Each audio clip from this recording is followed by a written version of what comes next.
What's up, everybody? It's StickinRink. It's episode 34 of StickinRink Podcast, and we're really living. Okay, I wanted to just like unveil my face. That's what I was doing. I was really hyped, and now I'm actually fucking tired. I'm out of breath because I ran to get that pillowcase. But I wanted to unveil my beard to the world. That's what that was all about. My lack of beard. And Raffle, you gave me. Yeah, thanks, dude. You've been in the lobby with me for 30 minutes now. You didn't say anything. It's like, fuck.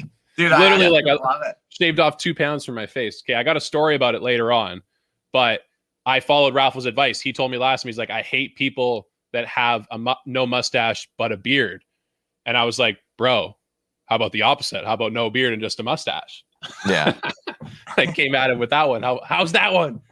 You with the beard and no mustache was on. Like, I just looked at you and I just immediately felt I was just angry at you. There was no like lead up. You didn't have to say anything. I could just see your fucking face and I'd be pissed off.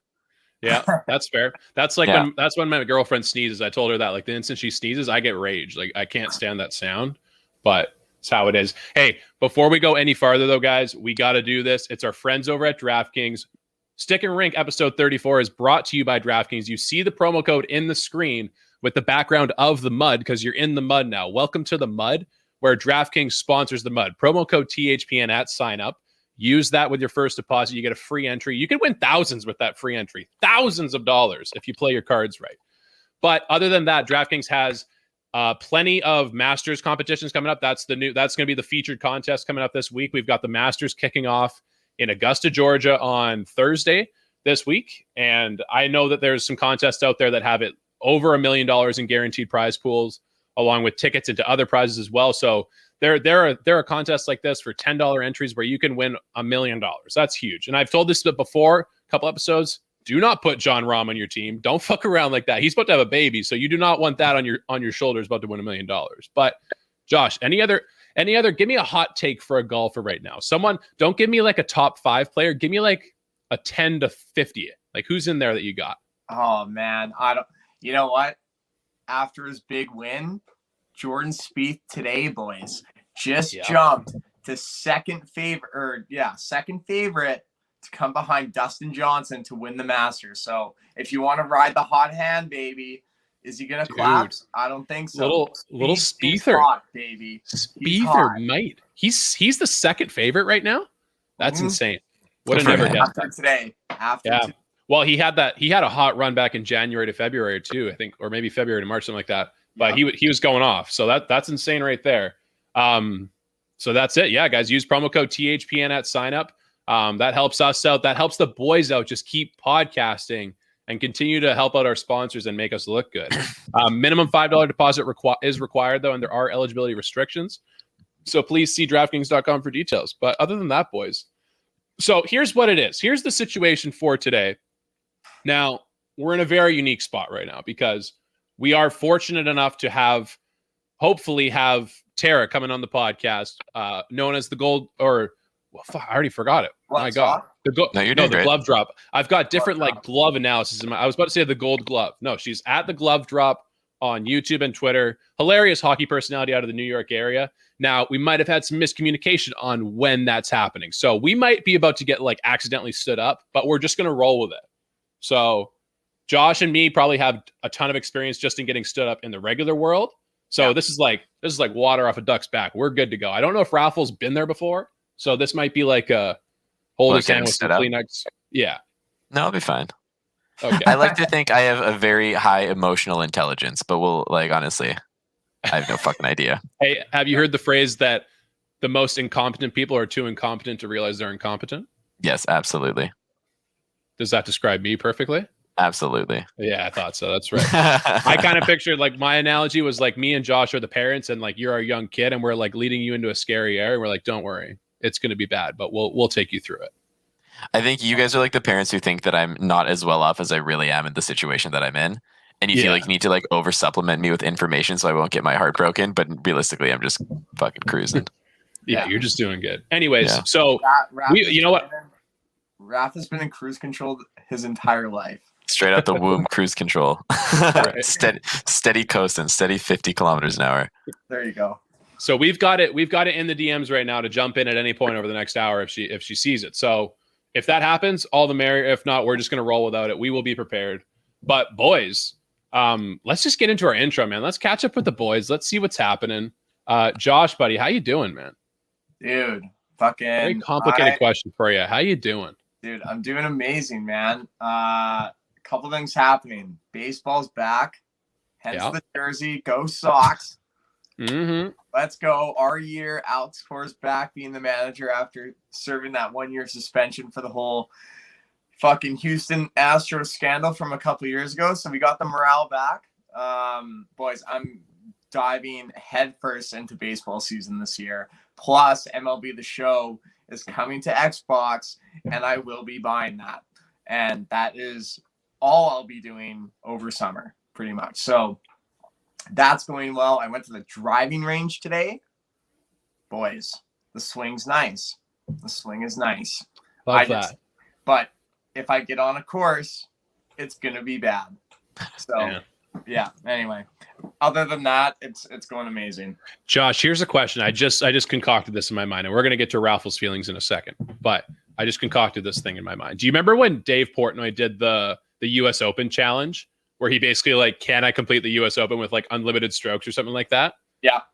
Could I, like, if I gave you the Masters challenge and I said, Josh, all you have to do is finish the course in like 3.5 hours or something like that, or like 3 hours. Yeah. Like you literally have to be like hitting ball, running to ball the whole time. Like, would you be able to do it? Am I walking? Well, you can run, but like no cart.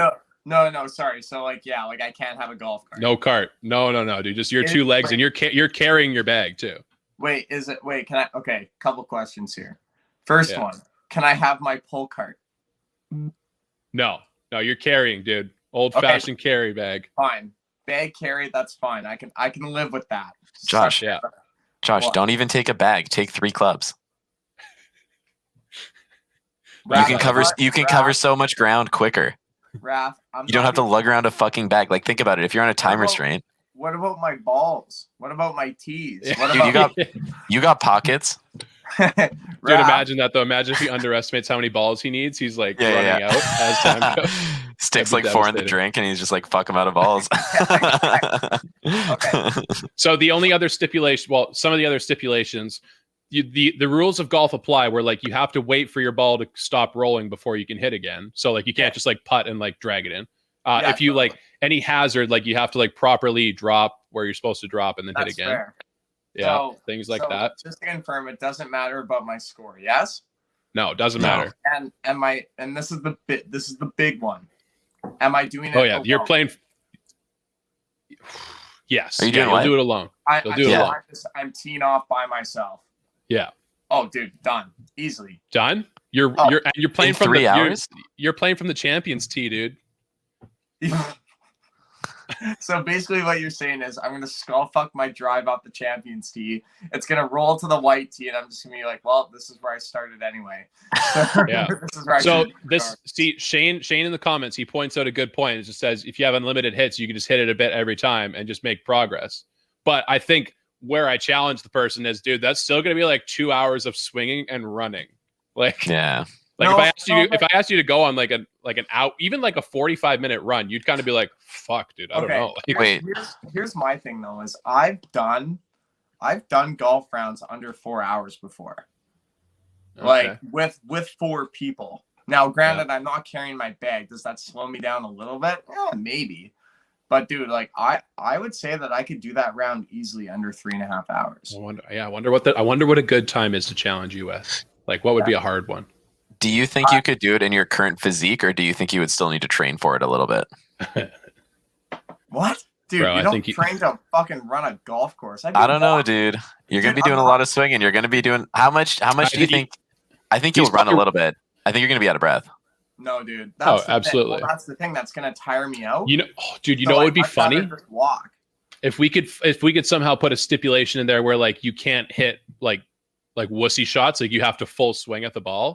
And if you hit a dumb shot, we're like, no, redo. Like you have to like clean contact the ball. That would be fucking hilarious. Okay, then yeah, no, I don't think. Now we're adding some things that make it hard. How many? If you had limited balls, what do you think is the least amount of balls you could do it with? 10? Oh, good. Dude, honestly, I'm not gonna lie. if you lose 10 balls in a golf round, that's pretty fucking hard. And that's coming tough. from me. Like I'm telling you right now, like that's hard. Like straight up lost you can't find, because 9 times out of 10 you could probably find it. Yeah. Like unless it's in the water.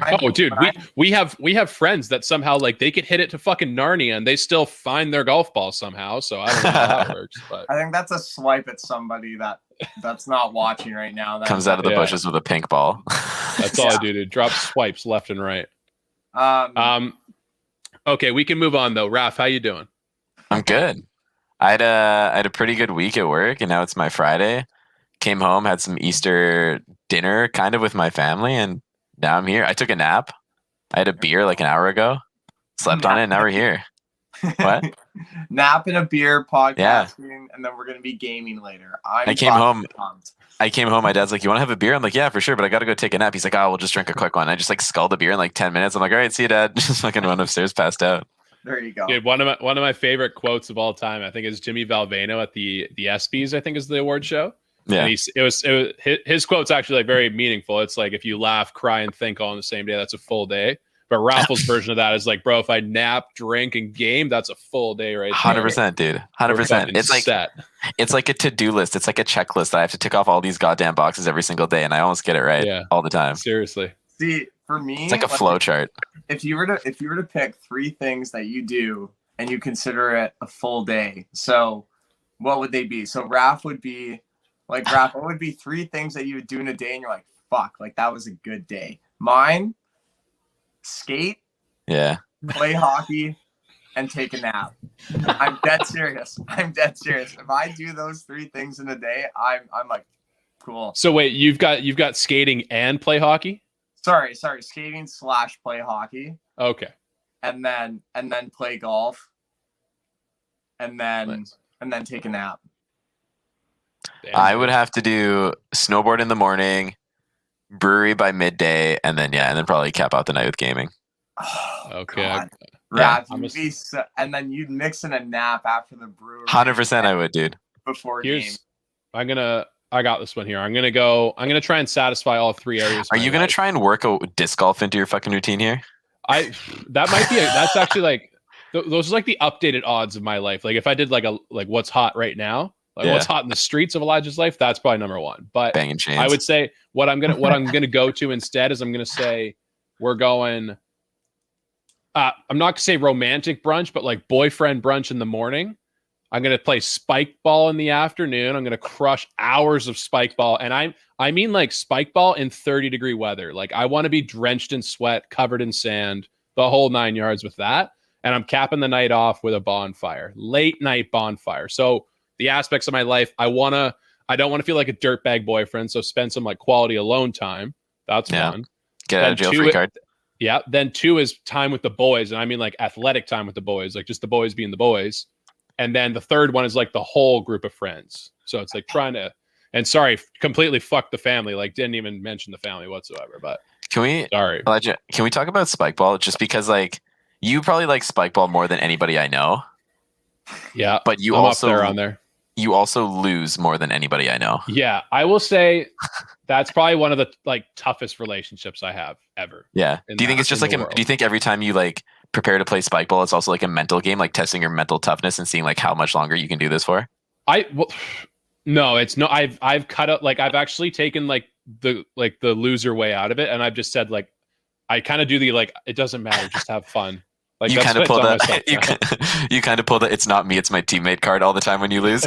Well, actually, I will say this: our friend Bailey, like I think I've probably only beaten him like a few times in life at that game. So that the fact that I've done it a few times makes it okay and makes like the chase a little bit. I'm like chasing the heroin dragon when I do that. But I will say, like any other time, anytime I play someone spike ball, yeah, it's like peak competitiveness. I feel like I should win every game. Yeah, and that's how I feel like golf every time. But yeah, you're right. It is like a mental roller coaster that usually ends up with the fucking train crashing off the rails and like everyone dying on board. Yeah, but fair. It's a sick sport, though. I would do it every even if that perfect day included losing 8 games in a row, I would still be down. The one game, actually, no. When we talk about spike ball, I want to play with Elijah. I think I feel like we're both like very competitive. Yeah. And I feel like we have some pretty good team chemistry. I feel like we do. You know, and it's always, and what I will say in Raph, same with you too, because I played Spike on your team before as well. It's always positive vibes. You know what I mean? It's good talk each other, but not to the point where like the other person feels bad about themselves. It's like, no, man, it's all good. And then you're like, fuck, Josh, like, what are you doing? Like the next game, like, you know, it just one of us always snaps when we play on the same team. You just fucking wire a ball at your teammate, but it's all laughs. It's fine. Yeah. One of the funniest things that I know about Spike Ball is just how good the younger kids are at it. I mean, like the people that are under 18, like how good they are at it. Because when me and lower our center friend, of gravities. And well, just I think it's because they're not afraid. They're like, there's a part, like a small part of my brain that says like, hey, if you do this movement, you could like completely fracture your tibia. And in their mind, they're like, I could end up landing solely on my tibia and I'll be okay. See, I think that's part of it. That's how you know when you're getting old. You're like, oh man, like I could have slipped for that, but like I don't want to tear my ACL. Yeah, that's the first thing, dude. You go back like 4 years ago and you're like, I'm sliding, and then you miss, and you're like, fuck, and you just get up and you're like, I'm cool. See, we got Assad all up in the Twitch chat saying whoever was on my team that day lost every game. That was me. That was me who lost every game with Assad. We were the same partner. We lost every game. But Assad, I'm sorry to say, buddy, like you got to wear that too, buddy. You can't just blame it on your partner. You know, it's a two-way street. True. Yeah. He did lose every game too. I would say when me and that friend, when we went down to, we played it in a spike ball tournament, a sanctioned one run by the organization Spike Ball in Seattle. And there was over 100 teams there. It was sick. There was like, I don't want to say professional players, but people that do all the tour stops. And then there was like so many teams that were just recreational players from around the area. But dude, we played so many games against, like, we played old people and like same age as us. But dude, when we played the young people, we got fucking dummied, man. Like it was close games, but the way they would beat us on points, they made me look like a fucking fish on the ice, dude. It was so bad. Wasn't because I remember that day that you guys went down to Seattle and I couldn't come down with you even to watch because I was working. Did you guys both rock cleats that day? I did. He wouldn't do it. I ended up losing my big toenail ended up falling off because of all the shifting around. It was bad. Oh, what is wrong? What is wrong with your feet? Like I always feel like we've always had toe issues on this podcast. No, maybe not for Raph, but do you remember last season in season 1 when we were recording in my house and you're talking to me and I'm picking my toenail and I ripped it off and it just like started to bleed everywhere? Yeah. And I was like, bro, that's what you get for like fucking picking your toenail during our podcast. Like, how rude is that? And the look on your face, like, oh my God. And you're like, no one can see this, but Josh's toe just started bleeding. Like, it was so nasty. Yeah, that shit's wild. Okay, boys, what should we move into next? Should we do a little Canucks talk and just kind of like get that out there? Well, why don't we do a little like COVID-19 BC talk? That's kind of what we're at right now, right? Like, you know, it's not just about fucking Canucks, like it's everything right now. So seriously, I guess to fill everyone in on what day was it? Last Monday, our provincial who is it? Health minister, fucking Dr. Bonnie Henry, good old Bon, shut down restaurants. So for, I guess, dine-in, but you could still go on the patio. So outdoor dining was fine. Meanwhile, fucking spring break happened. Cases went up. And we're definitely feeling the aftermath of it. There's another announcement coming on Tuesday. Like, boys, like, are we going back to full lockdown? Like, it's starting to get bad here. Like, I feel like as soon as she made the comment saying that she's optimistic for summer, I feel like people took that as like the green light. And it's like, okay, well, it can't be that bad. Yeah. And it is. Like, it's really that bad now. Yeah, I'm interested. Yeah, okay. So I would say my long-term outlook on this hasn't really changed. I still think the vaccines are gonna, like, we're gonna have our summer's gonna be fine in terms of like July, August for sure. Yeah, I personally think June's gonna be okay. But I will say, yeah, April and like early May are starting to come into doubt a little bit because shit's hitting the fan. And yeah, dude, here we are. I think that another announcement coming on Tuesday. That's gonna fucking suck. What do we realistically think are the odds that we're shutting down? Like I think it's like a 70% chance. I don't know, dude. I actually think it could, like, that's probably if you just take the emotion out of it and you take like the certain stories out of there where, like, you know, there's plenty of stories that'll wrench at your heart about a small business or, like, you know, a family or something like that. But when you take all of that out of it, it's probably the logical move. True. Right? What do you guys think? Because obviously there were like after this happened, there were small businesses that refused to close their dine-in throughout like Vancouver and then even some up in the interior. Do you think that those are also going to be like a driving cause for us shutting down even like patios for restaurants and whatnot? I don't. I feel like because that'll be almost like a form of like reprimanding us, being like, hey, like these people fucked up by not following these straightforward guidelines that we have in place, and then it's going to be, I think with those ones, we saw it with there was one up in Big White where that guy did it. Yeah. He threw like a Victoria something, Charlie Victoria's, something like that. Yeah, he threw like an anti-restriction party. Yeah, and dude, his lease got revoked the next day. He's out. Just Gusto's, like that. Gusto's in Yaletown. Gusto's, I think, in Yaletown, same thing. Really? Like same thing with the lease? Got bounced? I don't know what the specifics are, but I think it's shut down now. Wow. Yeah, like, see, I don't think the entire province is going to get reprimanded for that, and like restrictions will change. I think that all depends on where the case results. I think that's what determines that. Yeah, fair. But here I am, fucking Zeusman out here of global, man. I mean, we had 2 more record-breaking days for COVID cases. It's usually pretty sick. Here's my take on this entire situation. Is we need more oil, right? No. Bonnie, is that all we need? We just need to grease the wheels a little bit, or what? Bonnie, this is because we didn't do the Site C dam earlier, dude. Come on, let's go. But here's my take on it. So you want to ban dine-in, and you don't want to go outside, or like you're allowing outside to happen for restaurants. Yet, if you close all dine-in, including patio and everything like that, then yet you're still allowing people to hang out up to 10 people outside socially distanced, which you know is not going to happen. And it's not within the same household. So I'm just confused as to why you would do that. Like, why did we all of a sudden go from, okay, just your household, then we skipped the safe 6, and now we're at 10? Like, where, like, do you guys not agree that we kind of missed a step there? Like, and to be fair, like in a restaurant, you can't dine with more than 6 people. Yeah. So like restaurants are still to 6. So you can go outside, but yet as soon as you leave the restaurant, you can hang out with 10 people. Isn't it only 4 now? No, it's still 10. It's still 10. Is it? Yeah, it's still 10 outside. So I just I meant like inside, like in a restaurant. I'm like, isn't it only like maximum sizes of 4 people at the moment? No, it's 6. Well, there's no inside restaurant. You mean outside on restaurants like patios? Yeah. Yeah, I think it's still 6. But Josh, the point stands.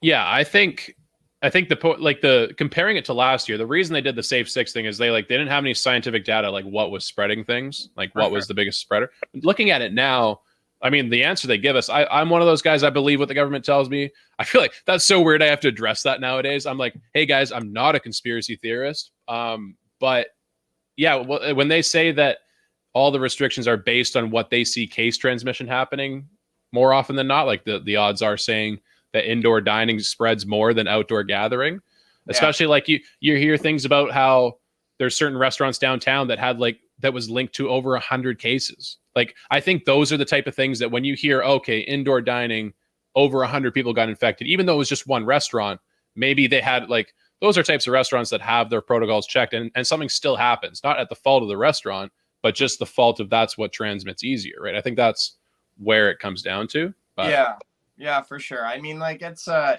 also a big Bonnie stan though. Like I'm out there with her, dude. Dude, you know what though? Like I actually I like Bonnie Henry, but the one thing I kind of want to bring up, boys, and we've never really talked about it. So we've always made fun of anti-vaxxers. And do you think 50 years down the road when we're looking back at COVID-19, that instead of anti-vaxxers, we're making fun of the anti-maskers, like the protests. 100%. 'Cause, 100%. like, it's fucked how triggered. Like, don't get me wrong, I wear a mask, no problem with it, and the two of you don't either. I know that as well. But dude, I feel like people actually like it's up there with like throwing like racial slurs and shit in Vancouver almost. Like it is like that level of trigger.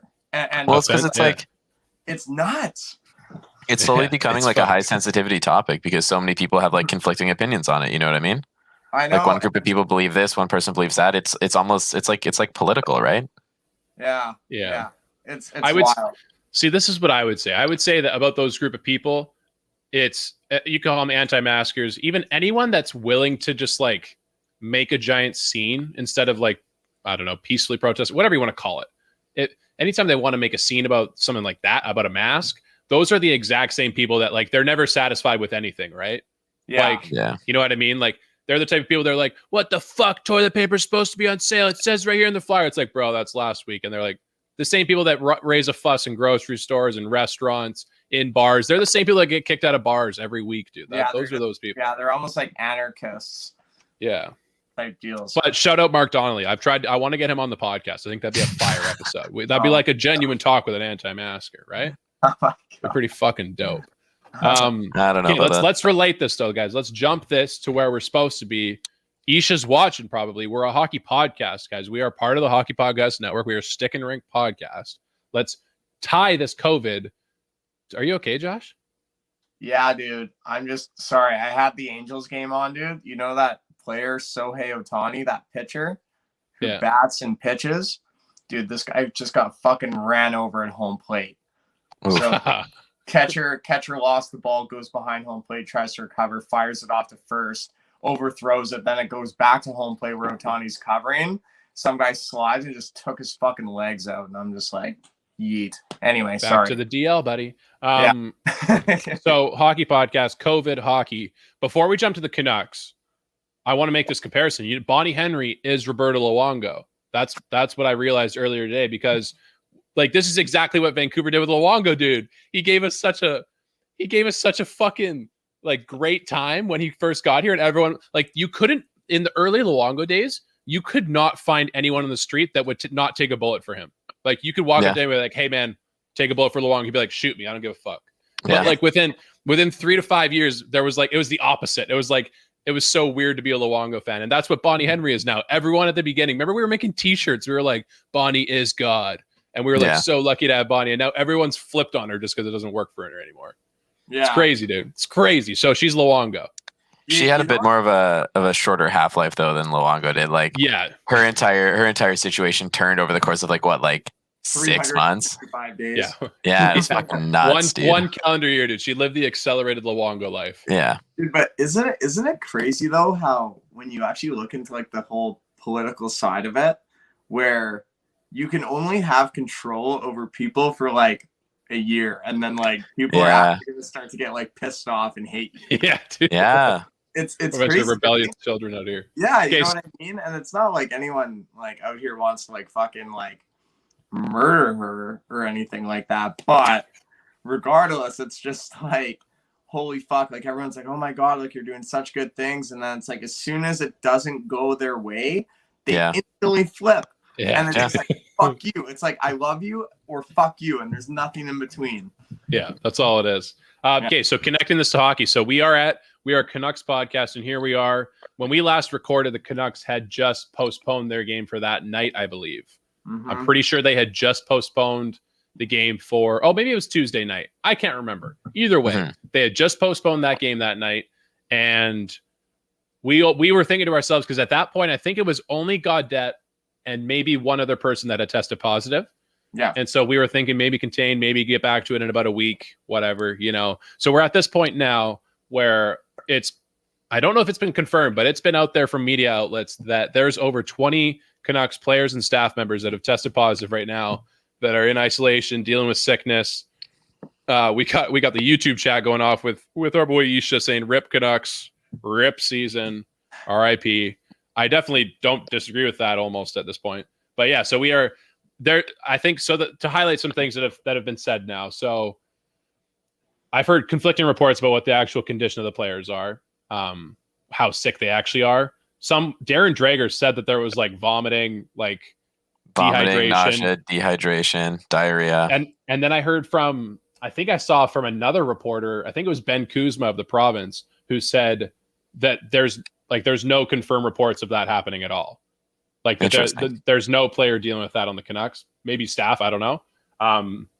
But it's so there's the other news article or news point is there's confirmed cases of the variant. There's many of them. I think it's the Brazilian variant. Not That's a big the variant aggressive one that people are talking about. Yeah, the more extreme aggressive one.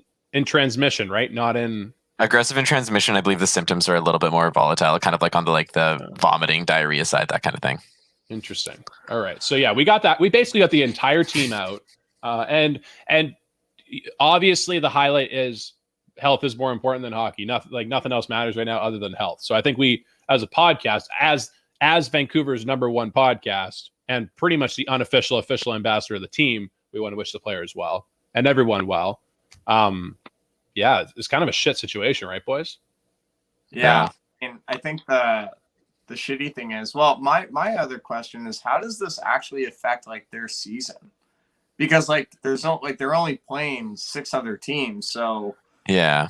Does everyone, do the Canucks just have to run the fucking gauntlet at the end of the year and just play because we were concerned about this with Montreal and they're shit the next week. Now we're dealing with it. Now it's it's bad. Montreal's back playing, but Canucks, it's dude, your entire team is infected. That's fucked. I have a hypothetical situation for you guys.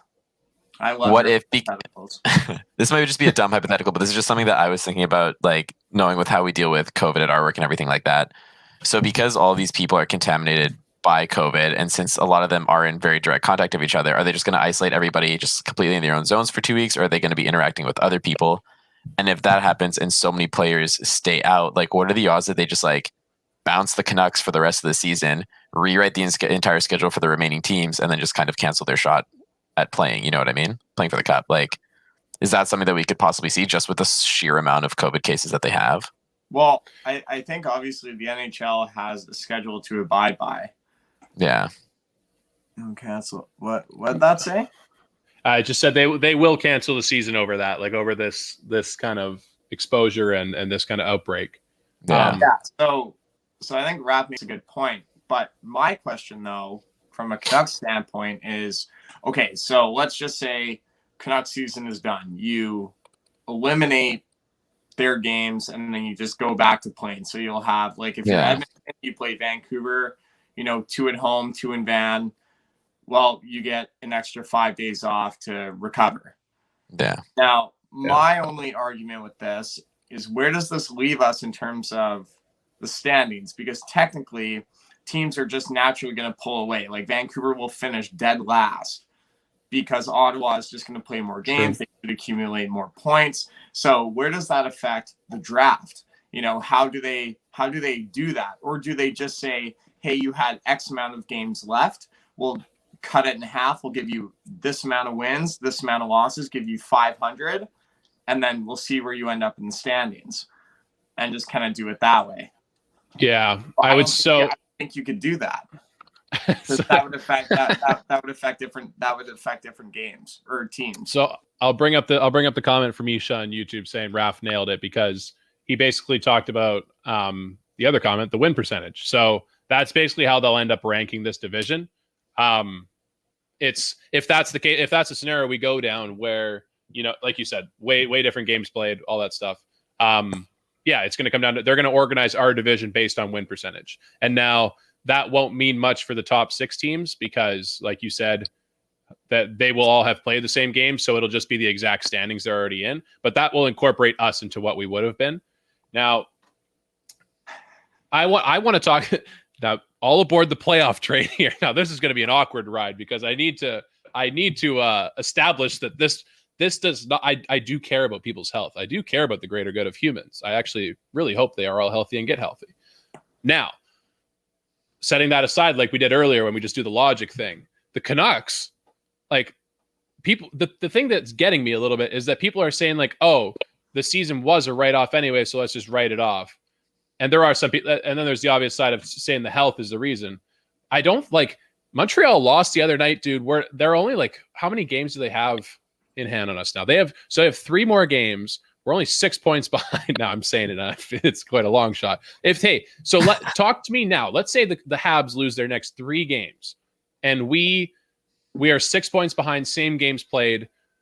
Is that not a bit more of a discussion? You know, like, is that not more a bit of a, hey, what's going on? Like, okay, let's just be extreme about it. What if the Canucks were top of the division? Like, what do you do? Yeah. Yeah. Because that's a bit different. Or if they're in the middle of a playoff hunt. Yeah, true.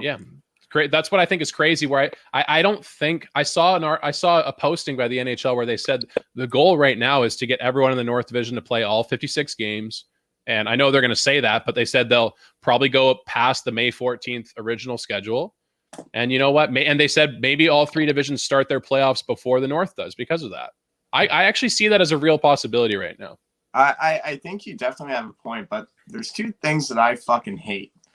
The first thing, there's one thing I hate, and then there's one thing I find ironic. Okay. The first thing is, of all the teams in the NHL, Vancouver's the one that gets COVID. Like, fuck that, man. Especially in the US where like COVID doesn't even exist down there, yet it's us, which really kind of pisses me off. The ironic part is the home of cancel culture is getting their hockey team canceled because of COVID. Oh, the irony. That is hilarious. That is actually amazing. Yeah. So I don't know. Okay. Just the home of cancel culture. That's actually a pretty accurate description. Yeah, seriously. And it'll cancel the fan base too. Because it's like, well, you can't argue about anything anymore, so it's just gone. Oh, dude, you think the Canucks fans can't argue in the offseason, Josh? Yeah. Do you know who you're talking about right now, sir? Oh, boy. Other question I had, staying on the Canucks topic, and I don't know if we've mentioned this, but did Thatcher Demko get signed? Yes, sir. 5x5, baby. Holy fuck. Yeah. So, when did that happen? That must have happened recently. Congratulations, Demko. Here's your COVID. Here's fuck. Congratulations. We'll pay you for the rest of the season. You ain't playing another game. So, yeah. But he's getting 5. What was it? 5-year, $25 million dollars. Yep. Yes, sir. 5x5. What do we think, boys? I mean, you know, you get Demko $1.5 million cheaper than Markstrom. Just a milli. Just a milli. Oh, right. Just a milli cheaper, a buttload younger. Yeah. Maybe not nearly as good, but still developing. Do you guys do you think this is a high risk, high reward, or do you think this is a pretty low risk contract? Now, I got into a Twitter. I don't remember if I talked about this on a stream I did when I was doing video game streaming. And I called out, I got into an argument on Twitter with fucking JD Berg, who I personally think is kind of a loser, but that's just me. Kind of a mean thing to say, but whatever. And he's kind of representative of a lot of people that think it's a bad contract. They think it's a risk. Now, it's a good contract, Josh. Let's just say that. Let's end it there. It's done. Moving on. I got a lot of opinions, but I'll try not to talk too much. I think he's clearly a good goalie. Like, fucking clearly. Like, this isn't just some like Alex Auld that went on like a tear for 12 games and like you give him a fat contract. This guy played good in huge games. This guy played good at like during this season. He's been on a tear for a month and a half. Down the stretch. Exactly. So he's a good goalie. He's more than that. Right. You have to pay good players. This guy's a good goalie. He's 25 years old. He's got all the intangibles, all the tools to be good. We have a great goalie coach. Okay. So like, in my opinion, there's 2 routes you could have gone with this. You could have said, okay, you give him the 5x5, or let's say the other option people have been saying is you give him a bridge deal. You say, here's 2 years at whatever it is. I don't even know what number it would be. You give him a bridge deal just to like give him a show me contract. Prove yourself one more time. So this is what I don't get about that scenario. So let's say you give him that contract. From that scenario, now there's 2 outcomes. A, he plays good, your team succeeds. Now you have to pay him more than 5x5. Well, that sucks. And he's 2 years older. He's 2 years older, and you're probably still going to have to give him at least 5 years. So that kind of sucks. And then the other option is the one I'm more confused about. So let's say B, you were right, and he sucks, which means if Demko sucks, that means your team sucked, which means you did not succeed. So like, I don't get how that's like the scenario we should be playing for. Like, I totally understand the Aquilini and the Benning move where you're like, when we envision ourselves succeeding, it's because Demko's playing good. If we think he's going to play good, he's worth more than 5 million. So give him 5 by 5. Yeah. That's the only way I see logic. That's the only logic I see in there. Yeah. And I think the other thing is as well, that is you have to remember, like, okay, let's say you don't want to pay Demko. Okay. Well, what else do you have? Like, no, but seriously, like, seriously, what else do you have? You think goaltenders come around in free agency? And like, no. And when they do, they're fucking expensive. Like, look at what fucking Khudobin got from the Dallas Stars after his playoff run. This guy's 35 years old, and he's getting paid the same amount of money as fucking Thatcher Demko. And well, how about this, Josh? Yeah. Show me a free agent goalie that's worked out. Show me one. Like, yeah, I mean, like, especially this season, like, maybe Matt Murray hasn't. Maybe Ben Bishop. I would say maybe Ben Bishop. There are some. Bobrovsky has started to turn it around a little bit, but the case. $10 million though. Yeah, is he a $10 million goaltender? I mean, dude, like, I'm not dissing him because I feel like all just Canadians get pissed because he's unreal in our eyes. But dude, like, Carey Price, dude, like, this guy's getting 10.5. Like, is he worth that right now? I don't think so. I don't know. Like, I would say he's probably an $8 million goaltender. That's what he's playing like. I'm not saying he's not worth it. Yeah. I'm just saying that his recent play is not deserving of that. And Josh, just to cap off my opinion, and it kind of goes back to the idea of what Vancouver is about sometimes, and what a lot of sports fans are like, is you're just never satisfied. Like, this, I'll relate it in saying that the fans that are out there saying this is a bad contract, we shouldn't pay Demko, he's not the answer, are the exact same people that are like raising huge hell when you don't have a goalie on your team. When they're like, how could they not find a goalie?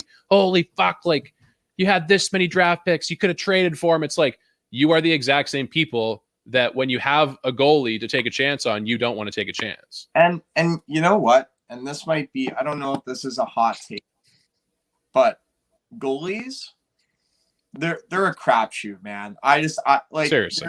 There have been very few goalies that have come into the league that have, like, depending on where they were drafted to where they are now, that have actually like panned out. You know, like a lot of the goaltenders, like, look up every single starting goalie right now. Like, where'd Frederik Andersen go? Second, third round. He's not a first rounder. Like, the only 2 first round goalies that I know, Marc-Andre Fleury, Carey Price, I think Tuukka Rask, and then there's maybe like Jonathan Quick. But the case can be made, like, these, like, when you say like we'll draft one, what do you mean, dude? Like, goalies are so hard to find. Like, you don't just pick one off the World Junior roster and stick them on your team. Like, that's not the way it works. Like, they're just different. They're a different breed. It's a different position. And it takes years, like you said, dude. It takes fucking years to get a goalie like that. And you know what? And the thing is fucking, I think that, like, oh man, I forgot what I was gonna say. Fuck me. Man, my brain's going soft right now, boys. Yeah, that's okay, dude. I don't know. Like, goalies are just such a unique position. Like, look at the way that Matt Murray came in. He came in the same way Demko did, and he won them the cup. Fleury got hurt. He came in, he shut it down, and then he earned a starting job the next year. And that's how it was. You know, like, it's very rare that you actually have like a goalie that just actually is drafted high and has an unreal career, you know? So I don't know. I think goalies are sheer by chance. I would say maybe 15% in like drafting, and the other 85 is just luck, in my opinion. Interesting. Yeah, I can't disagree with you there. Like, it's a good point. And I feel like my goal sometimes is to not be negative, Josh, but sometimes I feel like the negativity brings out the negative in me. Yeah, 100%. Like, fuck. Tough sometimes. It's just a tough go. Okay, where do we want to go, Josh? I've been watching Drive to Survive. Now you've talked about it a few. Now I got some questions. I got some takes, some thoughts, some opinions about this real quick. I can't wait for when you and I argue about who's a good driver and who's not. I'm gonna get okay. So I'm on Drive to Survive. I'm about episode 4 now. Huge spoiler alert here. I guess I should say that if you haven't watched it yet, spoiler alert. I'm going to talk about it, and Josh is probably going to talk about other stuff too. Dude, there's more drama in the F1 than there is in the Kardashian house. Like, this is fucked. Like all this shit going on about like when the French guy's telling the Red Bull guy like, "Hey, I guess you need an engine and a driver now." Like how? Yeah. What? Yeah, dude. Like that's crazy. Yeah. Anyway, continue. So I'm not. I'll give you a sum. I'll give the audience a sum, and then I'll give Josh some takes. So I'm at episode 4 right now. I've been introduced to Daniel Ricciardo, basically the Red Bull team. The Lewis Hamilton hasn't really been addressed too much. It's kind of just a known fact that he's kind of the GOAT right now at this point of the season. I'll tell you right now, he doesn't you won't get a glimpse at Ferrari and Mercedes in season 1. Yeah, that's fine. I mean, it's kind of season 2. Okay, well, that's sick. I'm down for that. Yeah. Basically, I'm being introduced to are they all called team executives or team presidents or something like that? Team principals. Okay, team principals. Basically, team principals and some CEOs and that type of thing.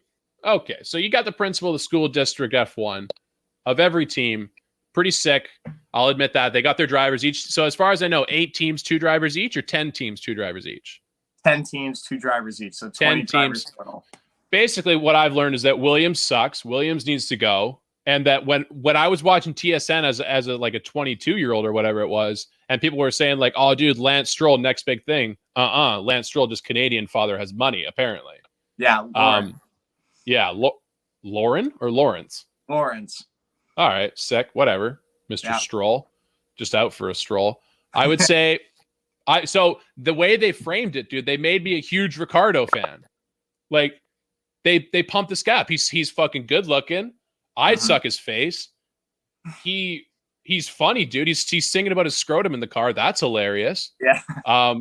Like this guy's all time. And then he just gets tossed aside for Max Verstappen, dude. So I'm trying to think of some hot takes for you here. I already gave you my hot take before I watched it. I still am a bit out on the F1 idea because of how much money is a factor. Like, it's cool. Actually, I'm not out on F1. That's my biggest pet peeve still, though, is that it doesn't come down to the drivers enough. Like, what do you mean? We talked about them having salary caps last episode, remember? Yeah, but it's for this season. Yeah. That hasn't come into play yet. Because the salary caps are only starting to come into play in 2020, 2021, I think. I think it's this season. Because I think it's like a $145 million salary cap, I think. Oh, that's like well below what the top teams spend too. Yeah. Oh yeah. Holy shit. Now I am sold now. Let's fucking go, dude. Yeah. So sorry, go ahead, Josh. Okay. Yeah. Okay. I'll touch on a couple things here. And Max Verstappen's a bitch, dude. That's what I'm gonna say about him from season 1. Yeah, season 1, they make Verstappen to seem like just like a whiny, bitchy rookie. But I'm telling you right now, like, I like him right now because he seems to be the only one this season and a little bit of last season to actually put pressure on Hamilton. Yeah. Like, so in terms of Daniel Ricciardo, he's the fan favorite. Like, is he? He's easy to like. Like, I've never met someone that like doesn't like Daniel Ricciardo. Like you said, like, he's always smiling, he's funny. You can say it. He's hot as fuck. He's actually like an unreal driver. Like, the biggest thing on Ricciardo is that he's never had a car worth to his potential. Like, he's never been signed to Mercedes. He's never been signed to Ferrari. Like, the closest he's ever gotten to the top is with Red Bull. So now he's just trying to fight his way back there. Hey, keep talking. I'm going to set up my lamp. It's getting a bit dark out here. Josh, real quick, I just pulled up stats on Max Verstappen on the race that they had. What's it called? At the Bahrain International Circuit on the 28th of March. Yep.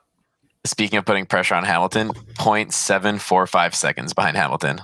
Yeah.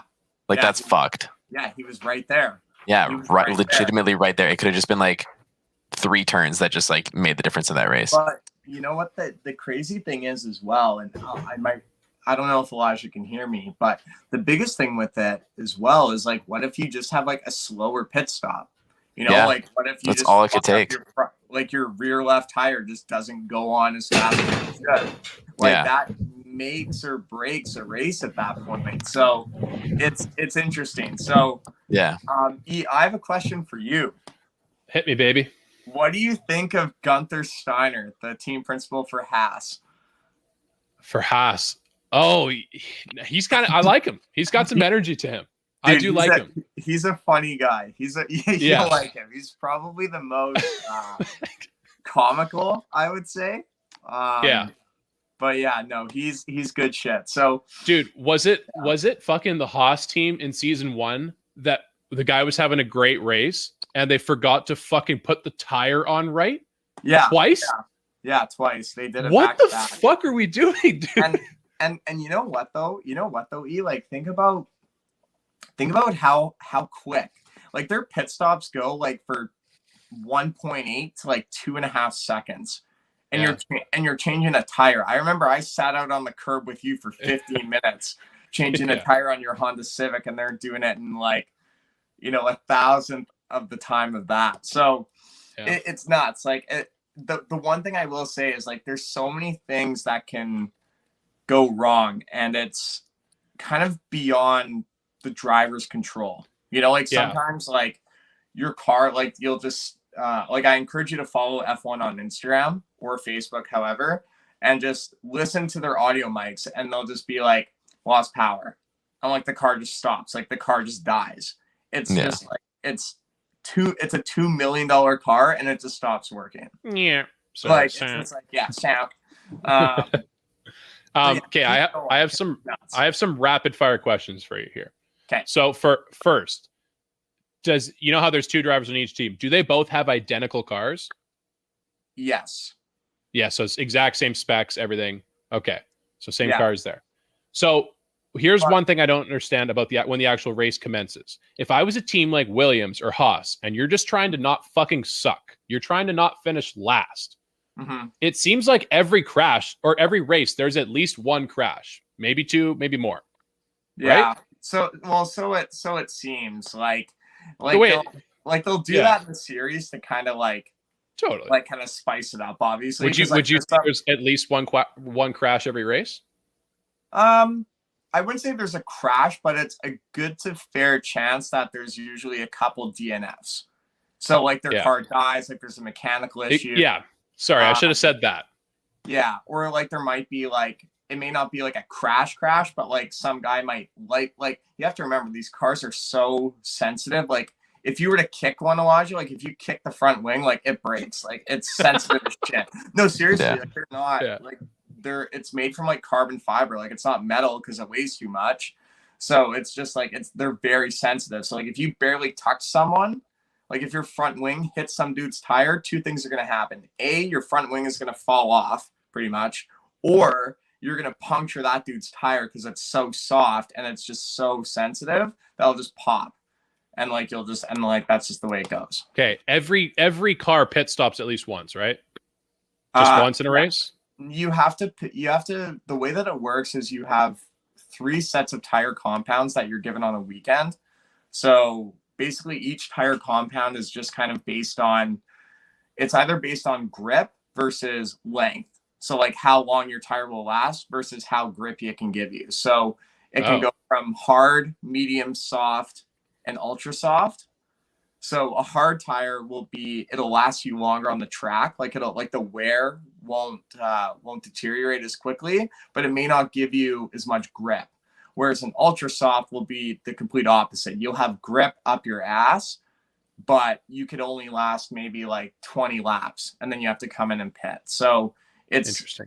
Yeah, it's kind of based on like what type of race you want to run. Like if you have a driver that looks after his tires and like is very like conscious of that, then you'll maybe only stop him maybe once or twice. But if you have a driver that's aggressive and like kind of like burns out or brake locks a bunch of times, it'll actually like cause you to stop more because more wear will go on your tires. Yeah. Sick. I feel overwhelmed right now. Mm-hmm. Like how much you know about this. Like it's a lot, dude. Like it is a lot. And it's so much fun. And like even you saw in the first episode, like when Haas, like they fucked up their cars twice. And Kevin Magnussen made the comment before like they showed the video, like he's like, you're out there alone, but then all of a sudden you come into the pits and you realize how much of a team sport it actually is.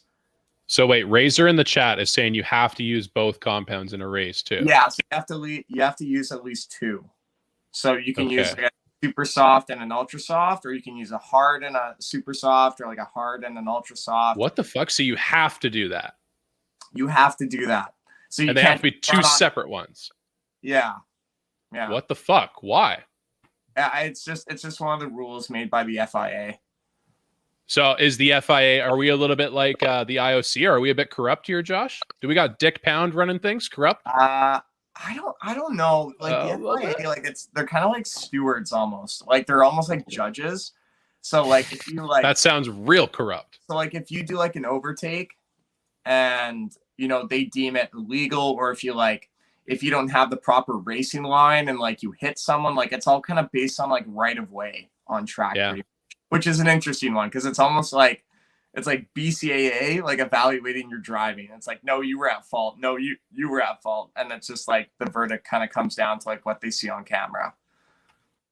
Yeah. Okay. So, I mean, I guess so like that Monaco race where Ricardo was like, his car died with like 8 laps to go or whatever. Well, like that was slow down. Yeah. Sorry. Like lost a lot of power. Yeah. So like, what that tells me is it looked like he could have just had a dead car from the very beginning of the race. He would have been fine. Well, yeah. Because like he just maneuvered his way the whole time. He just cucked him left and right, dude. He was like, no, sound. Well, the thing is like there's a bunch of different tracks and like the way that they look. Monaco, first of all, let's talk about Monaco here. Did that intro to Monaco not fire you up? Yeah, that I felt like I was going to Firefest, dude. I was excited. Seriously, like it's actually sick. Like Monaco is unreal. But it's the oldest track on the circuit. And what they say in that episode is they say that qualifying basically dictates your position of the race because there's very limited places where you can actually pass. So like if your car is slow, but you still have pace, you can actually like hold off someone. Like they'll be riding your ass, but it's very rare that they could even get past you because there's just limited times to actually overtake. Like it's too narrow. All right. Yeah. Anyway. Sick, dude. I feel like I might have a couple more, but I'll save it for next time. I don't know what they are right now. 100%. We'll touch. And for the listeners out there, both in the podcast episode too, I think Drive to Survive might become a little regular topic here as I go through it and as Josh gets hyped on it. Hey, dude, maybe we'll live stream us watching a race, dude. What else do you do at 5 a.m. when you fucking get up to watch cars? Dude, I'm not going to lie. Like, when I said, boys, like, that is one of my favorite days is Sundays because F1 is going on. So I'll wake up at 8 a.m. or like 7 a.m., watch an F1 race, go back to bed for like 45 minutes and get up and watch NFL. And like that's what I would do on my Sundays, and then I'd podcast with you guys. Like that was my day. Yeah. So that sounds like a full day. Appreciation, and the best part is, dude, you can bet on it. Probably with DraftKings. I'd have to double check that. Don't take Josh's word for it, but I'm pretty sure you might. I'm checking right now, but either way, why don't we move into our next topic while I check? So, Josh, do you have any thoughts about opening day, real quick, before we go to internet stories? Not so much on opening day, but there was a headline that came onto my phone before we started recording. So that pitcher, Shohei Ohtani, like the hitter and everything. So in the first inning, Raph, you're gonna love this too. It just goes to show like the skill of like everyone says like baseball is like not a sport and all that. Fuck you, because it actually takes a lot. So in the first inning, he's on the mound. This guy throws 101 mile an hour fastball. Okay. Jesus. So that was at the bottom. So it's like what, 125 kilometers? I don't know the conversion, but that's it's like for stopping out of the fucking pit, hitting you in the rib cage, dude. Yeah. Okay. So I think he threw that in the bottom of the first, in the top of the first. 160 kilometers. 160-kilometer fastball. That's fucking banana lands. Okay. So he did that, and then he proceeded to hit a dinger 442 feet over the fence. Jesus Christ. What? Like, don't get me wrong. Like, there's like, I understand like baseball can be boring, but there are moments like that when you're like, how the fuck do you even do that? You know, like pitchers are like, you know, they're not really like athletes. They only pitch every 5 days. But this guy, the fact that he's hitting homers and he's in the lineup as he's pitching in an American League where the pitcher doesn't even have to bat is fucked. Real quick, Josh, how far is the batter from the pitcher's mound? 90 feet. How much? Oh, that's the base. I think the bases are 90 feet. Yeah, 90. It's 90 feet from home plate to first and third. Okay. 60? 50 or 60? Feet. It's 60 feet. So 60. this ball is traveling at 162 kilometers an hour. Yeah. Think about how little time that is to recognize exactly where the ball's going, to impulsively swing and adjust for where the ball's going to be. Dude, they've done sports. They've done like little sports science segments on it. It's actually, it's like phenomenal. Your reaction time is fucking through the roof with that kind of stuff, and the minor adjustments that you're making mid swing is probably next level. So I'll give you a perspective on this. There is a documentary, it used to be on Netflix. If it ever comes back, I encourage you guys to watch it, even if you're not a baseball fan. It's called Fastball, and they said scientifically the human eye cannot actually, like, you can see the ball, but you can only see it like leave the pitcher's hand if it's over 100 miles an hour. You don't actually you don't know where it's actually going. At that point, if anything's over that speed, you are guessing. Like, it's hard to make an adjustment. So when you shoot a hockey puck, like when Obi takes a clapper and if it's over 100 miles an hour, the goalie the human eye physically can't see it. Like, you cannot see where it's going. You just kind of have to assume. You hope it's like where you're swinging your bat almost, or like you're just making some sort of contact. Yeah. The hockey one's a funny one too, because you then flip the role and you say what you're hoping is that it hits you, which is actually kind of fucking terrifying. Yeah. Which is actually when you scary. put it like that. Whereas in baseball, you're like, if it hits you in the head, like, you're dead. Like, sorry. You're a dead man. Yeah. Hey, one comparison I'll make is that when guys like Steph Curry came into the NBA, they said that's not a basketball player because he's not tough. Well, guess what, dude? He revolutionized the game. If a guy like Shohei Ohtani comes in and can do both like that, I think that's, you know, you look at each sport and you try and decide what's a way that they can evolve. Like, what's a way that the sport can evolve that we don't see yet? I mean, hockey was doing away with fighting and introducing guys like McDavid with just like insane speed. I think that's one area for baseball. Like, they already do the analytics and the super statistical approach to everything. I think that's the other side, is finding different roles for players and finding ways to optimize your lineup, right? Yeah, I mean, you see it with Tampa Bay all the time, what they do with their pitchers. I mean, I think the biggest thing when I look at baseball is in terms of like the actual gameplay and like even like the look of the players too. And I don't mean this as a bad thing. Baseball is probably the least changed sport of all the four sports. Like, you look at like how football has changed, how hockey's changed, how basketball has changed, like, and yet baseball is very much the same. Like, it doesn't change, and like the pitchers haven't gotten, like, they haven't thrown 120 mile an hour fastball. Like, you know what I mean? Like, interesting in that sense. Like, the human body is not actually improved this sport at all. Whereas like guys like McDavid, when you're taking like, you know, physical training into account and everything like that, like, dude, like, none of that really seems to matter in baseball, which is very interesting. Yeah. Well, I would say, other than the fact of like how, like the pitch speed and what they've evolved to that, right? But and how not even though, like, I mean, like, you even look at like certain guys. Nolan Ryan used to do it. Like, yeah, I mean, like Nolan Ryan, like way back when, like that guy was 48 years old and he was still chucking 97 mile an hour fastballs. Yeah, but that's right. Yet you have like some big fucking yoke guy coming out of college and like he barely throws 95. Yeah. And it's like, where's the discrepancy? Like what changed or what hasn't changed, you know? Yeah, I feel you. Okay, boys, let's move into the last segment of our episode here. So we're gonna go into a little, you know what? Okay, so in March we did our like rotating segments to kind of try and see the fit of some new segments for the show. What did we do? We did an Ask Me Anything. We did was mailbag separate? Yep. I think mailbag was separate, where it was kind of like submit your questions about a certain topic. We did internet stories like Josh said. What else did we do? There was one more, right? No, I think that was it. Oh, we had 4 episodes on Sunday at least. There was one more that we did.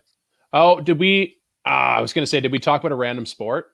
No, we didn't. No. That was an idea for a segment. Either way, we were looking to come out of that month with a couple new segments to grace our guests with, and I think we didn't really discuss this as a podcast, but I think we all enjoyed the internet stories for sure.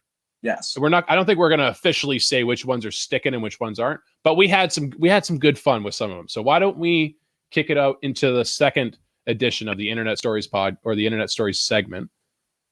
Name still TBD, because we'll change that name. Yeah. But basically, let's just dive into some funny or interesting or just out there internet stories that you guys have. Who wants to start? I have a good one. Raph, all right, Raph, take it away, baby. I only have one story this week.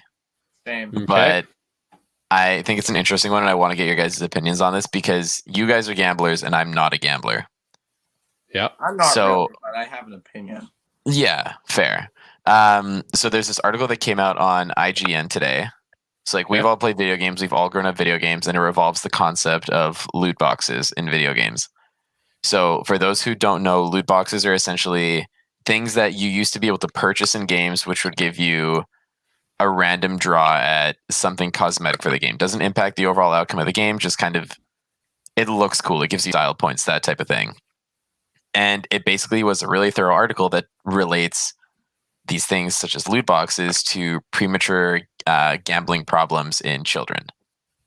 And it's like 93% of the children who play, out of the 93% of children who play video games, up to 40% have opened loot boxes. Only about 5% of the people who open loot boxes make back the revenue that they spend on them. So whether it's like tons of money, only 5% of the people will break even on how much they've spent on loot boxes. And 12 out of 13 studies on the topic have established connections to problematic gambling behaviors in young people who then grow up to be adults. And I just wanted to see your guys' take on that. First question. I want some clarification. So like you said, like gotten their money back through whatever. So yeah, so all of these items based on like whether the rarity, like if it's something that is less common, it'll have like a value on it. Oh, like in Counter-Strike, there's these things that are knives essentially, which are worth a lot more money than a lot of other things. Like some of these things can go from like $500 to like over $1,000. Yeah. So what you're saying is versus what you could just buy this item straight out for in like a market or whatever, you're trying to get it in a loot box, basically in a pack of cards. Yeah. Okay. And only 5% of people who open this actually get their value back. And I just wanted to see if you guys think that this is something that is legitimate. Like, is this actually going to start like causing a lot of gambling problems in young children? Do you think this is something that is just kind of, I would say, being blown out of proportion? Like, what do you guys think about this? Well, I think. And one other thing that it points out is that young men are most likely to use loot boxes with young age and lower education correlating with increased uses. Okay. All right. I mean, I think ever like spending money on an actual video game, like in terms of like stuff in game, I've never done it.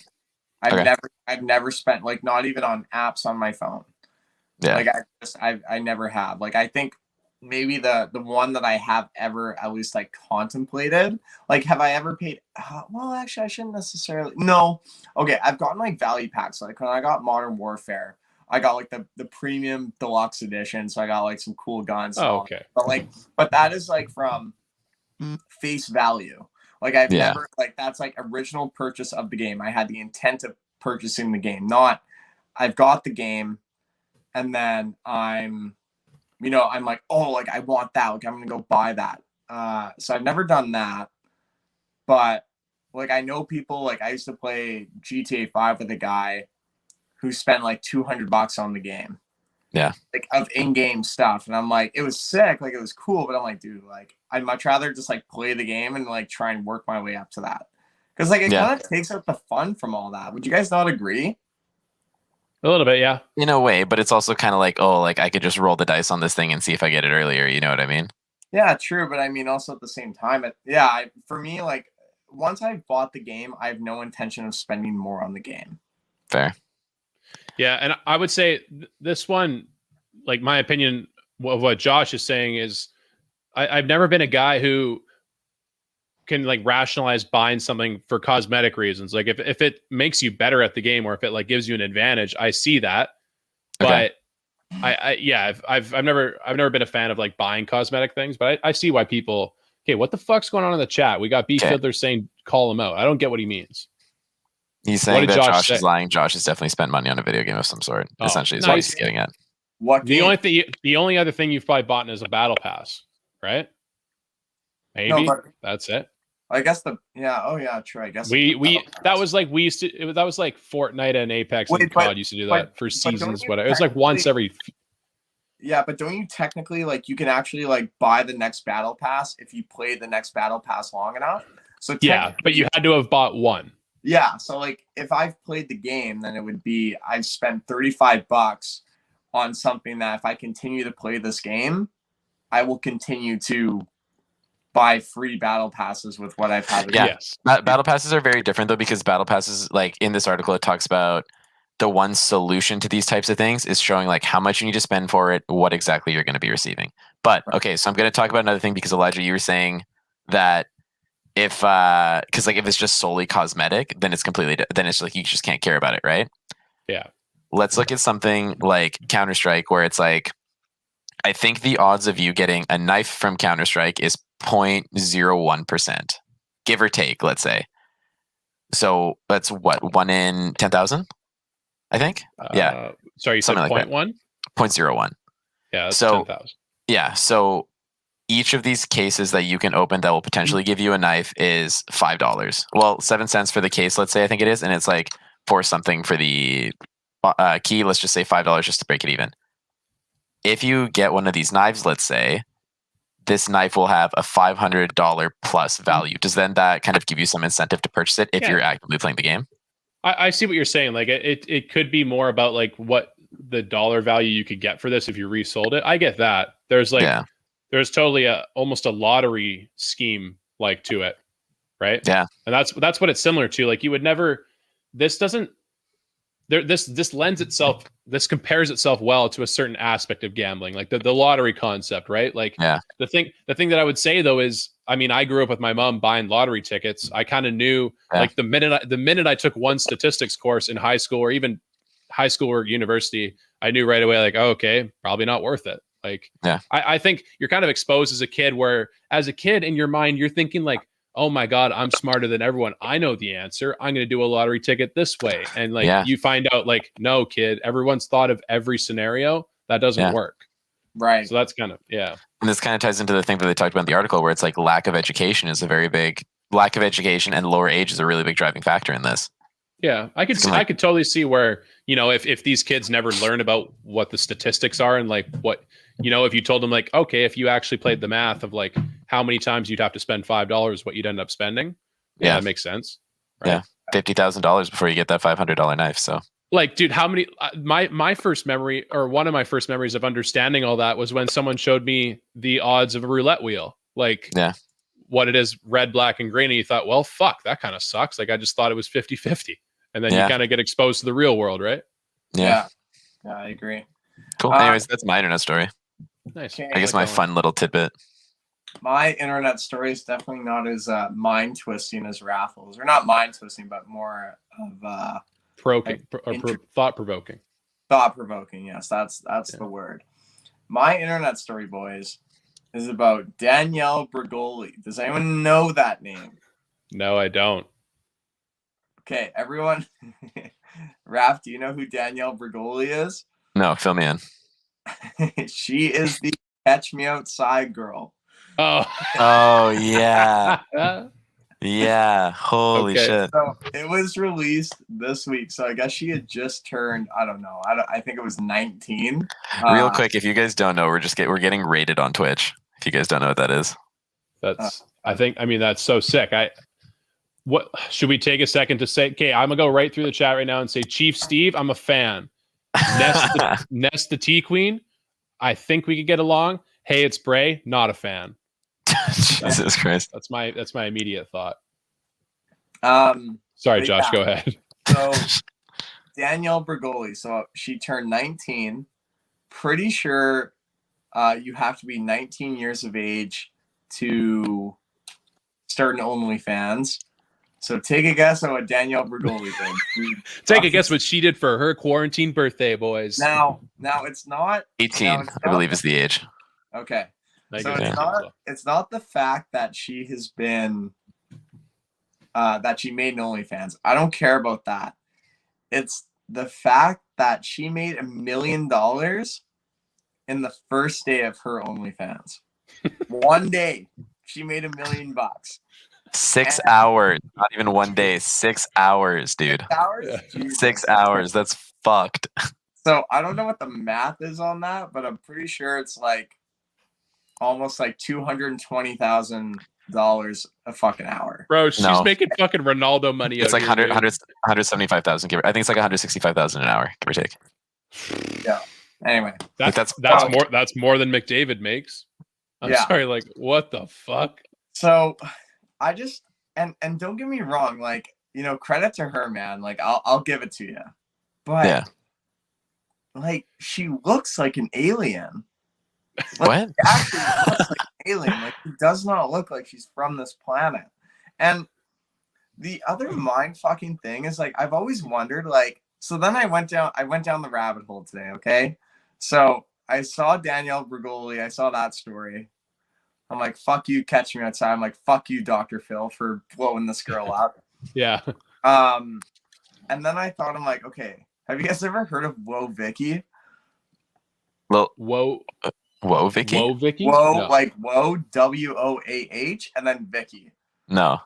Okay. So I remember watching these two, and like, she is just as trash bag as the Catch Me Outside girl. And like, I just think, I'm like, fuck, man. Like, I hate the internet. Like, I actually hate how. Bro, that's so fucked. Well, I looked up her profile. Like, I just typed in Whoa Vicky into Google, and in her description, dude, it says she gained notoriety in 2017 after using the N-word in a few videos. Like, that's why she's famous. What the fuck? Really? People are out here telling me, dude, if you have a kid, make sure you don't give it more than 15 minutes of screen time. And the rest of the world, we're like, hey, man, if you go to Dr. Phil and cause a scene, you get $1 million a day. Dude, it's like, seriously, what the fuck? Nuts. I think, like, I'm always curious. Like, you know what? They got famous, and congratulations. But man, I'm always curious, like, how did you get famous? So, okay, Whoa Vicky's dropping the N-word a couple times in the video. She gets famous. Danielle Bergoli essentially has a famous line of "Catch Me Outside" and threatens to fight the Dr. Phil audience, which is just mind-boggling.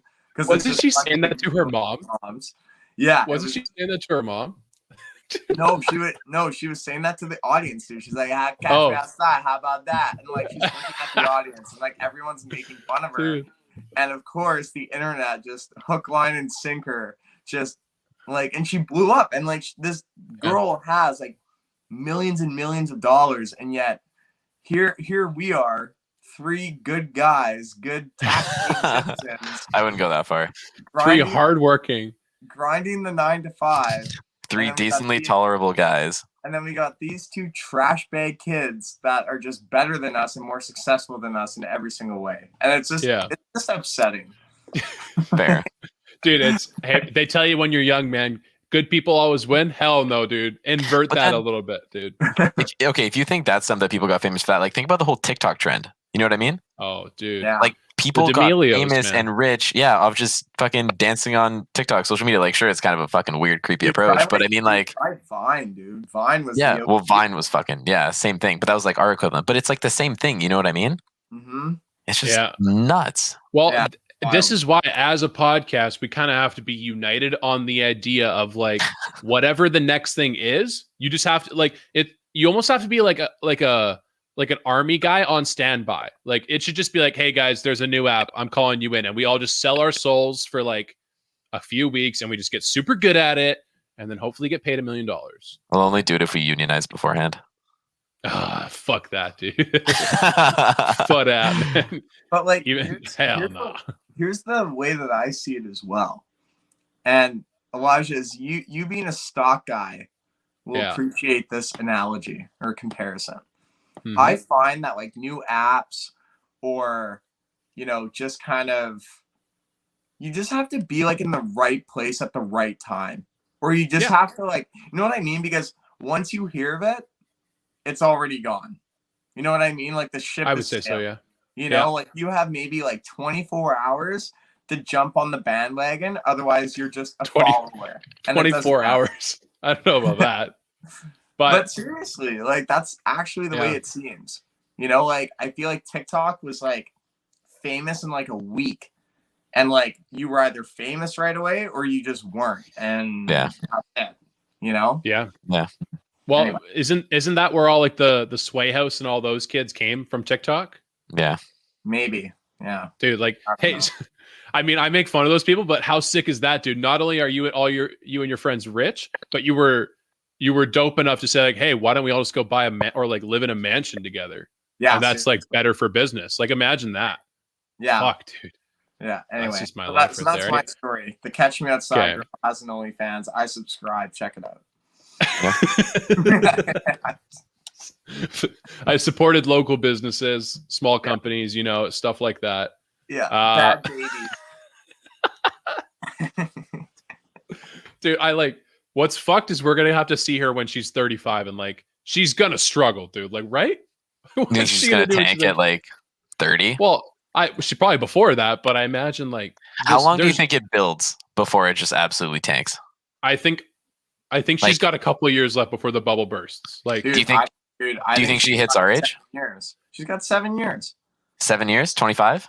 Dude, she's 19. She's that's 18 a badass life. 18 or 19. And she could be set for life though, financially. She will be set for life financially. She is set for life financially. You have to know what to do with that money though. Nah. Oh, dude. I think when you got that much money, it doesn't matter. Talk to Allen Iverson, man. That guy blew through hundreds of millions of dollars. Yeah, true. Yeah, true. Anyway. Okay, well, my internet story, this is good because it'll kind of be a lot quicker than you guys because it's really not as fascinating as you guys. I fucking went on and I saw the SpaceX one. That's me. I'm about SpaceX. So they just I didn't want to say acquired. They finally got the 2 final crew members of their all civilian space mission where they're sending these people into orbit around Earth. These people have never been into space before. That's fucked. Like I find that blows my mind. So these 4 people, the last 2 they chose, what does it say here? This guy named Jared, this woman named Haley Arsenault. What's up, Raph? Would you go to space? Yes. Well, okay, this is kind of where I was going. You, Josh. This is where I know you would. I want to see where you would. I would. I don't. It's kind of like how some people feel about the vaccine, dude. I don't know if I'm the first one up in here, dude. Well, I was gonna say if you had to be for space. I'm like, have you seen the recent SpaceX launches? Yeah. That shit's not going well, dude. I understand. I get that, but I'm saying like, would you willingly be one of the first people to go to space? No. How much would we have to pay you to test going to space? How long am I gone for? Like, how much of my life is fucked? You're gone for a week. No, I would say I'm saying at least 5 years. Yeah, I'm out. Anything more than a year, I'm out. How much do we have to pay you to go to space for 5 years? Live on Mars. It would have. I would have to. Exploration crew. I would need $300 million. $300 million? Yeah. I mean, on the bright side, if he doesn't come back alive, we don't have to pay anybody, so that's kind of a win, right? No, there would be a clause that says, in the event of the likely death of this fat fuck out in space, there's not enough carbs in that space food. That's for sure. You can't keep me going. You're gonna live off MREs your entire life. Bro, but like on this idea, like I think it's badass the fact that you have an all civilian space mission. Obviously, like have you guys heard about the space hotel? That's the story I should have brought up. There's No. I think it's projected for 2030 where I think they're already selling occupancy on a space hotel. Like it's basically it's like a So station sick. out there that has like things you could stay at. For obviously it's for the 1%ers out there. Yeah, but like here's my thing. Okay, like you have the space hotel and that's fine and dandy. But who the fuck is going up there? Well, How much are you paying? No, not even that. It's just like, who the fuck works there? Like, what do you mean? You go in there, it's like an all-inclusive resort kind of staff just walking around cleaning everything. You're like, okay, I guess this kind of feels normal. Just a bunch of Consuelos from Family Guy. But no, but seriously, like, could you imagine having that profession? You're like, oh, what do you do? Like, we're the fucking space hotel. Oh yeah, like what? Like, how's that work? It's like, yeah, I'm like 7 on, 7 off. And I was gonna say like 6 weeks on, 6 weeks off. Like, what the fuck? Yeah, like that's the crazy thing. Like, I wonder if it would. Like, how do you employ people? Like, what's the job application like? Yeah. How long What until the people fuck? start getting cabin fever up there? Yeah, Seriously. You know what I mean? Because like you're you're sure like I guess you could say you're in your own little world in that kind of sense because you technically are. You're just this what's it called, a body orbiting our planet. But like what happens on in the down season when not many people go up there? Is there going to be a down season? You know what I mean? Like how busy is this thing going to stay throughout the course of the year? Well, no, you know what, Raph? You know what I think the off season would be? Would be fucking hurricane season in Florida from fucking NASA because they can't take off. Yeah. You're fucking who? Windstorm. But you'd probably get a fucking killer deal on the spaceship and you could just ride it out. Just hope for the best.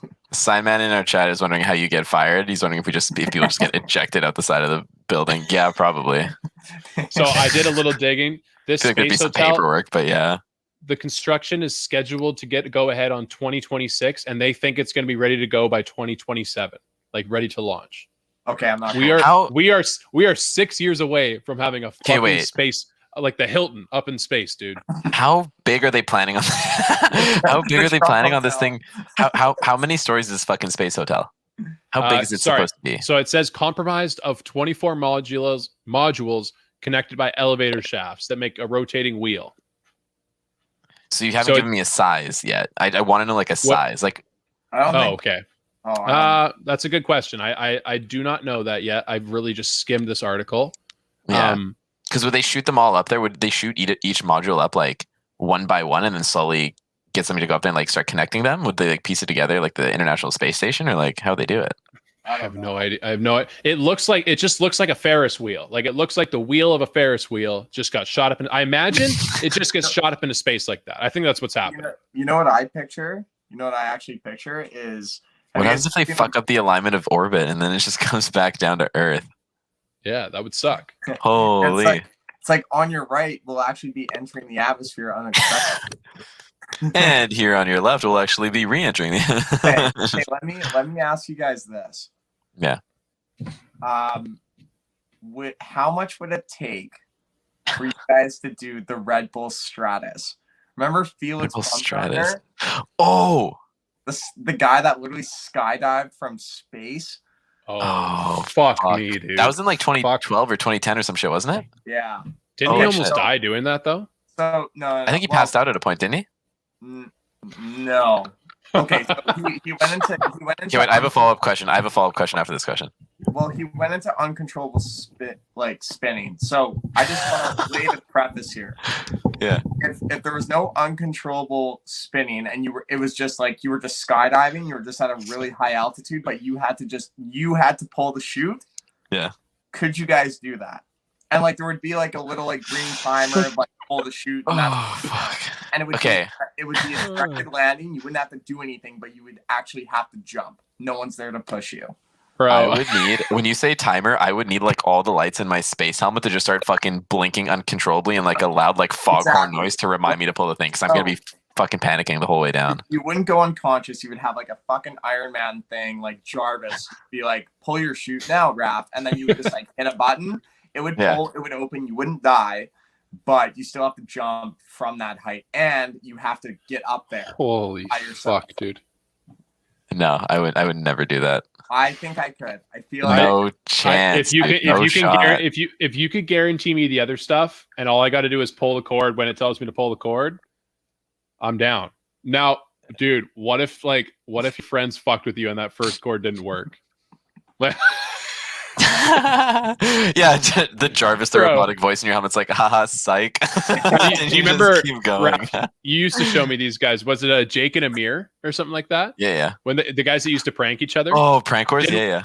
Didn't one of them do that where they fucked with the cord on the skydiving parachute? That's fucked. I don't remember that one. The one that immediately comes to mind is the basketball one. The one where he makes him take a blind backwards half court shot, and then they get the entire stadium to start cheering for him as if he fucking drained it, and he didn't. That was sick. Yeah, I think he might have done this. I'm pretty sure he did the fucking skydive one as well. Yeah.